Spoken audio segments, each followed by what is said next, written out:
Hi guys! Ganoon po ay magkukwento ako ng mga kaganapan sa prinsesa ng City Jail. Dahil sa nangyari kay Levi at Princess pati si Xavier ay unti-unti na rin nalalayo ang loob kay Levi. Kaya naman itong si ating Divina nyo, pinayuhan itong si Levi na ipakita kay Sherdin at Princess na gusto niya itong makasama at maging maayos sila. Tara, sabay-sabay nating saksiyan ng kaabang-abang na kwento na ating prinsesa na si Princess na malapiritil ang buhay.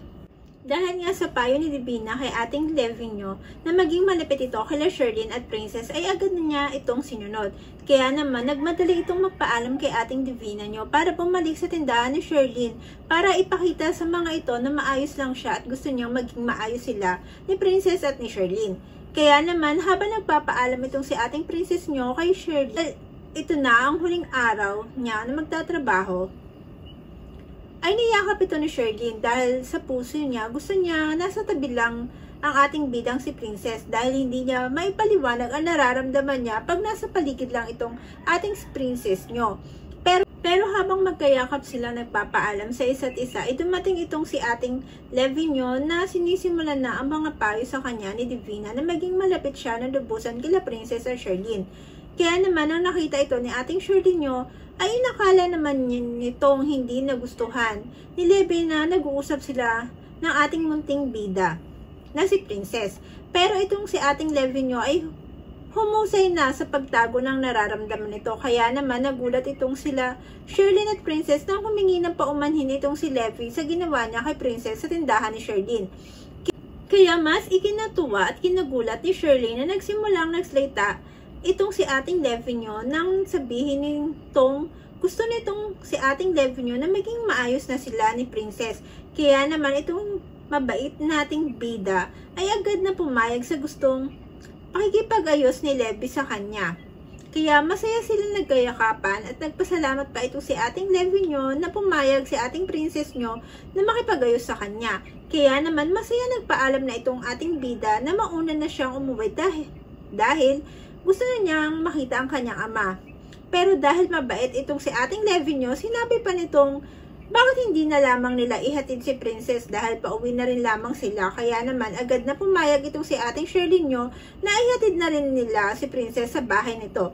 Kaya naman nang nahihatid na nila si Princess sa bahay nito at nakarating sila sa bahay nila ay masaya at masigla si Levi ang nakikita nila Sherdin at Raymond. Kaya naman nang niyaya sila ni Raymond kumain na dahil tamang-tama ang dating nila, nagpahanda na ito ng pagkain. Dito nga, itong si ating Levi nyo ay biglang sinabi na gusto nitong maging parte ng negosyo ni Sherdin na matagal na ang gustong mangyari ni Sherdin.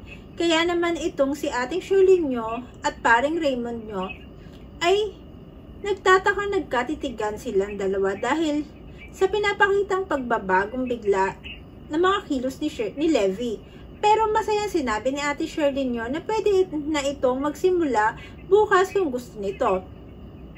Kaya naman, gaya na inaasahan natin, nagsimula na nga itong si ating Levi nyo magtrabaho sa tindahan ni Sherdin.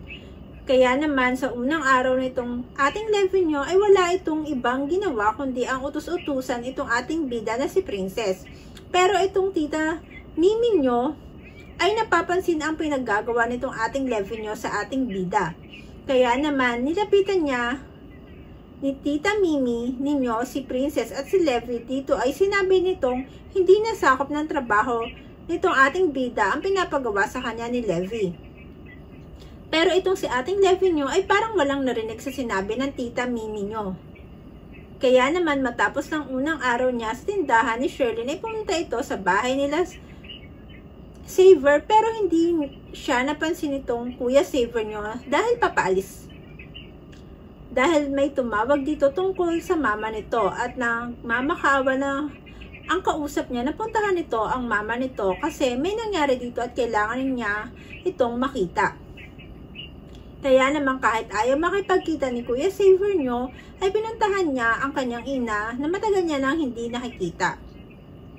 Pero ang hindi nito alam ng Kuya Xavier nyo ay sinusundan para siya ni ate Levi nyo. Dito nga nakita niya na matagal na tinatago ni Xavier. Kaya naman nang makapag-usap sila ni Xavier ay naluluha niya itong tinanong kung bakit tinatago nito ang ina nito. Pero walang ibang nasabi, Kuya Xavier nyo, na ngayon na alam na nito at tinatago niya, ay lalayuan ba siya nito kasi naglihim siya. Pero sinabi lang ni ating Levinyo na tatanggapin pa rin niya ito kahit pa naglihim ito sa kanya tungkol sa ina nito. At sa kabilang banda, itong ate Divina nyo ay pumunta na sa kumpanya nila Raymond para kunin ang loob nitong si Kuya Raymond nyo. At para subukan na rin magpapansin kay Raymond at kunin ang loob nito. At balikan naman natin ang ating bida. Dahil nga nakauwi na ito at nag-uusap sila ng kanyang best friend tungkol kay Xavier. Dito ay sinabi niya kay paring Onsi nyo na sana magustuhan rin ito si paring Xavier nyo dahil mabait naman si Xavier. Pero dahil may tinatagong pagmamahal itong si paring Onsi nyo sa ating prinsesa ay hindi niya magawang magustuhan rin si Xavier dahil nararamdaman ito na may pagtingin si Xavier dito sa ating prinsesa. Isang kaabang-abang na naman po ang istorya ang ating natapos at susubaybayan muli.